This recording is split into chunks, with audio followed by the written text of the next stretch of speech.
नहमदुहु व नसल्ली अला रसूलिहिल करीम। कुरान मजीद में इरशाद रब्बानी व लैसा लिल इंसान इल्ला मा सअ। इंसान के लिए वही कुछ है जिसकी उसने कोशिश की।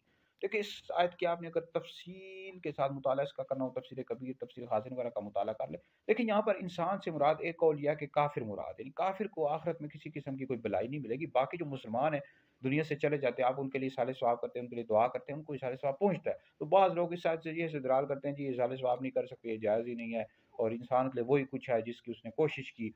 तो इस हवाले से बुखारी शरीफ में हदीस मौजूद है कि एक शख्स ने नबी करीम अलैहि सलाम की खिदमत में हाज़िर होकर अर्ज़ की, या रसूल अल्लाह मेरी वालिदा का इंतकाल हो गया, अगर वो बात करती तो सदका करने का कहती, तो या रसूल अल्लाह क्या मैं उसकी तरफ से सदका करूँ, सवाब पहुँचेगा? तो हुज़ूर अलैहि सलाम ने फरमाया हाँ, सवाब पहुँचेगा। इस हदीस साद बिन उबादा रज़ियल्लाहु तआला अन्हु ने भी पूछा, अबू दाऊद शरीफ में हदीस मौजूद है कि मैं अपनी वालिदा की तरफ से कौन-सा सदका करूँ? तो हुज़ूर अलैहि सलाम ने फरमाया पानी, तो उन्होंने कुआँ खुदवाया, हाज़ी ली उम्मे साद, ये माँ उम्मे साद की माँ के इज़हार सवाब के लिए है। तो बिल्कुल कर सकते हैं। बाकी ये तीजा करते हैं, 40वां करते हैं, तो किसी भी दिन आप इशारे सवाब करते हैं। शरीयत की तरफ से कोई ये पाबंदी नहीं है कि आप इसी दिन करें, उस दिन ना करें, किसी भी दिन कर सकते हैं। तो ये दिन जो है ना लोगों ने तीजा 40वां अपनी सहूलत के लिए रखे हुए हैं, शरीयत की तरफ से कोई मुकर्रर नहीं हुए।